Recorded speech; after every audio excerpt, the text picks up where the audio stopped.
Hi everyone. Today we will see the importance and scope of statistics. So if we know the importance of the statistics, automatically we will come to know the scope of the statistics. So here, the importance and scope of statistics. So if we see the statistics in general, without the statistics we can't do anything for the purpose of calculations. Is it right or not? So that means that much of importance and that much of scope is for these statistics. So most of the people don't know about the statistics, but they are doing lot of statistics in their day-to-day life. So for example, averages, means, medians, everything. Okay. So by using the statistics only, they are doing the transactions outside the home. So it is a greater importance of the and scope of the statistics. So let us now discuss briefly the importance of statistics in some different disciplines. So different disciplines లలో ఈ statistics యొక్క importance ఏంటో ఇప్పుడు చూద్దాం మనం. So first statistics in planning. So ప్లానింగ్లో ఏ విధంగా ఈ స్టాటిస్టిక్స్ అనేది ఇంపార్టెంట్ చూడండి. So statistic is indispensable in planning. So statistics అనేది very important in planning. So without the statistical data we can't even make single plan. అవునా కదా? మనకి డేటా లేనిది, మనకి పాస్ట్ ఇయర్కి సంబంధించిన డేటా లేదనుకోండి. ఫర్ ఎగ్జాంపుల్ గవర్నమెంట్ ఒక బడ్జెట్ ప్లాన్ చేస్తుంది. ఓకే, సో బడ్జెట్కి సంబంధించి ఏం కావాలి? పాస్ట్ ఇయర్ సంబంధించి ఎక్స్పెండిచర్ కానీ, లేదంటే ఫ్యూచర్కి సంబంధించిన స్కీమ్ సంబంధించి డీటెయిల్స్ కానీ వాళ్ళ దగ్గర ఉండాలి. ఉంటేనే so based on the data the government will plan for a budget. అవునా కదా? ఫ్యూచర్ బడ్జెట్ని ప్లాన్ చేయొచ్చు. అవునా కదా? సో ఇప్పుడు చూడండి, the modern age is termed as the age of planning. So present situation ఇప్పుడు ఏమవుతుంది? ఏ సంస్థ అయినా సరే ప్లానింగ్ కోసం చూస్తుంది. ప్లానింగ్ ఉన్న తర్వాతనే దాన్ని ఇంప్లిమెంట్ చేయడానికి చూస్తుంది. So without planning no organisation going to implement any scheme. అవునా కదా? సో వాళ్ళ బడ్జెట్ ఇంప్లిమెంట్ చేయాలన్నా, వాళ్ళ ఎక్స్పెండిచర్ స్ట్రాటజీ ఇంప్లిమెంట్ చేయాలన్నా, వాళ్ళ సేల్స్ స్ట్రాటజీ, మార్కెటింగ్ స్ట్రాటజీ ఏది ఇంప్లిమెంట్ చేయాలన్నా వాళ్ళు ప్లానింగ్ చేసుకోవాలి. ఈ ప్లానింగ్కి ఏం కావాలి? సో పాస్ట్ డేటా కావాలి. ఓకే, పాస్ట్ స్టాటిస్టికల్ డేటా కావాలి. సో ఫిగర్స్ కావాలి వాళ్ళకి. అవునా కదా? So without statistical figures we can't even make a single plan. So that is the importance of statistics in planning. And statistics in mathematics. So mathematics లో statistics అనేది ఏ విధంగా importance? So మీకు already తెలుసు, statistics is a part of mathematics. So after in 20th century only it is separated from the mathematics. So మరి అంటే ఈ 20 శతాబ్దాల పాటు స్టాటిస్టిక్స్ అనేది ఒక సబ్జెక్ట్, ఒక పార్ట్గా ఉంది మ్యాథమెటిక్స్లో. సో రీసెంట్గానే మనం స్టాటిస్టిక్స్ని ఒక కొత్త సబ్జెక్ట్గా చూస్తున్నాం మనం. ఓకే, సో అంటే ఇక్కడ మీకు సింపుల్గా చూడండి, మీరు స్టాటిస్టిక్స్ చూస్తే అది మీరు మ్యాథ్సే అనుకుంటారు, అది ఒక కామర్స్ సబ్జెక్ట్ కాదు. అవునా కదా? సో మరి దాంట్లో అన్ని ఫిగర్స్, ఫార్ములాస్ దేంట్లో ఉంటాయి? ఎక్కువ ఫిగర్స్, ఫార్ములాస్ మ్యాథమెటిక్స్లోనే ఉంటాయి. So we can't separate the statistics from the mathematics. So మనం ఒక సపరేట్ సబ్జెక్టే చదువుతున్నాము, కానీ it is a part of the mathematics. అవునా కదా? So this is the importance of statistics in mathematics. So ఇప్పుడు రీసెంట్గా ఏమైంది? ఈ స్టాటిస్టిక్స్ అనేది ఓకే మ్యాథమెటికల్ స్టాటిస్టిక్స్ అని కూడా అంటున్నారు ఇప్పుడు రీసెంట్గా దీన్ని. Okay, so this is the importance of statistics in mathematics. And if you see the statistics in economics, so while studying the demand supply, లేదా demand law or supply law, okay law of supply, law of demand అంటాం కదా మనం, లేదంటే consumption, production, exchange, distribution and public finance, ఇవన్నీ మనం దేనిలో చదువుతాం? ఎకనామిక్స్లో చదువుతుంటాం. మనం ఇంటర్మీడియట్లో economic first year, inter first year, second ఇయర్లో ఎకనామిక్స్ చదువుకొని వచ్చినాం వాళ్ళని. సో అక్కడ ఏమవుతుంది? సో అక్కడ మనకి డిఫరెంట్ టేబుల్స్ ఉంటాయి. మనకి డిమాండ్, లా ఆఫ్ డిమాండ్లో ఒక టేబుల్ ఉంటుంది, లా ఆఫ్ సప్లైలో ఒక టేబుల్ ఉంటుంది, అదే కన్జంప్షన్లో ఒక టేబుల్, ప్రొడక్షన్లో ఒక టేబుల్. సో ఇవన్నీ టేబుల్స్ ఏం చూపిస్తాయి? So they represent some statistical data. So without those statistical data we can't understand the topics of the economics. అవునా కదా? So by using the statistics only we will understand the economics. So that is why we can't separate the statistics from economics also. So that is statistics plays an important role in economics. Okay, and statistics in social sciences. So ఏ విధంగా social science లో statistics important అంట?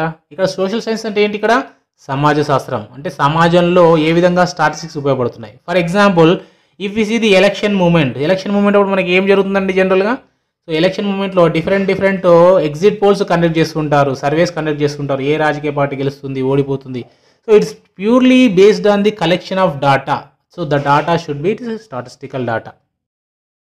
So ఆ data అనేది statistical data అవుతుంది. Social సైన్సెస్లో మనం ఏదైతే data collect చేస్తామో, సమాజ శాస్త్రంలో మనం ఏదైతే ఎలక్షన్స్ అప్పుడు డాటా కలెక్ట్ చేస్తాం కదా, so the data is called as statistical data. So the data might be primary data or secondary data. So based on the primary secondary data collected from the population, we will come to know the results. మనం చూస్తూనే ఉంటాం, మనము ఈ exit polls వచ్చినప్పుడు so వాళ్ళు stars పెడుతుంటారు, ఈ పార్టీకి ఇన్ని వచ్చాయి, ఈ పార్టీకి ఇన్ని వస్తాయి అని ఒక వాళ్ళు ఎస్టిమేట్ చేస్తుంటారు.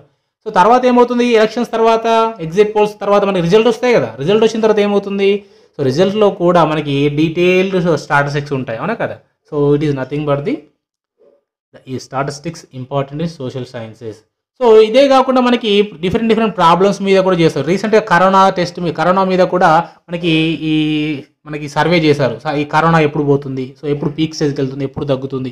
సో ఈ విధంగా మనము ఒక్కొక్క సిచ్యువేషన్ని బట్టి, ఒక్కొక్క ప్రాబ్లమ్ని బట్టి మనం సర్వే చేయొచ్చు. దేని మీద, ఈ పాపులేషన్ మీద. సొసైటీలో ఎవరైతే పాపులేషన్ ఉన్నారో వాళ్ళని మనం సర్వే చేస్తూ ఆ డాటాని కలెక్ట్ చేసి ఆ డాటాని బేస్ చేసుకుని మనము రిజల్ట్ ఇవ్వచ్చు అనమాట.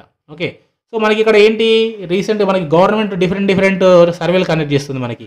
సో మోర్టాలిటీ మీద స్టడీ కావచ్చు, ఫెర్టిలిటీ మీద కావచ్చు, మ్యారేజెస్ మీద కావచ్చు, పాపులేషన్ గ్రోత్ మీద కావచ్చు.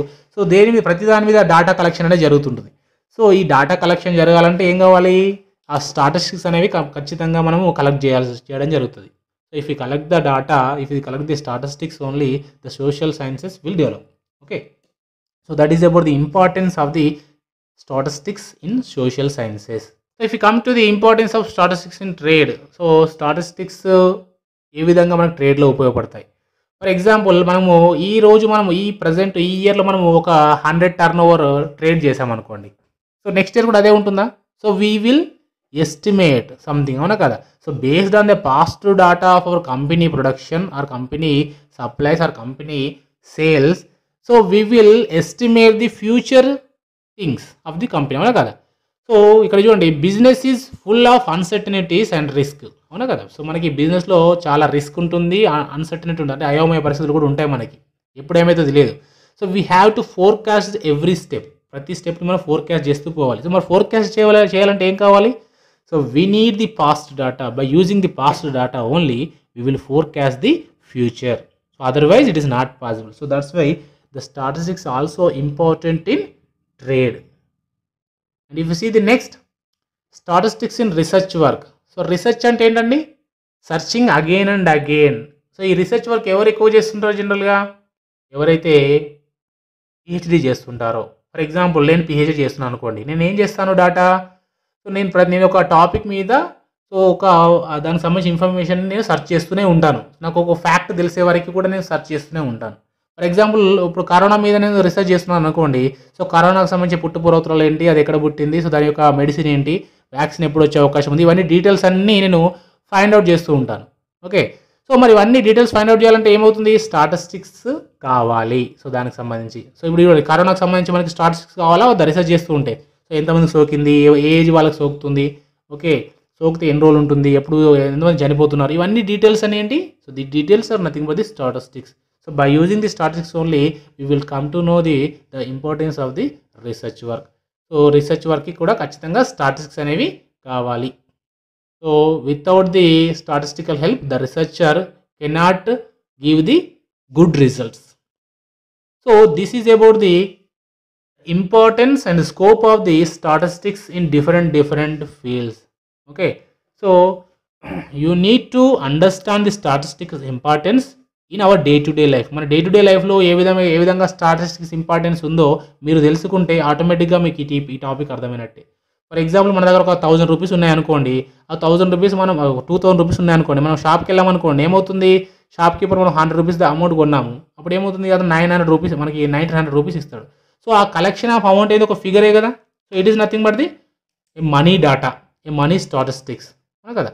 సో షాప్ కీపర్ దగ్గర అతని గల్లాపెట్టలో కొన్ని 100 రూపాయలు ఉంటాయి, అవునా కదా, కొన్ని 1000 రూపాయలు ఉంటాయి. సో దాన్ని కౌంట్ చేయడం కూడా ఇట్ ఈస్ ఏ స్టాటిస్టిక్స్. అదేవిధంగా మన మార్క్స్, అవునా కదా, సో తర్వాత మన విలేజ్ సంబంధించి పాపులేషన్, ఇవన్నీ స్టాటిస్టిక్స్ అన్నమాట. Okay, so I hope you understand this topic. So wait for the next video. Thank you for watching.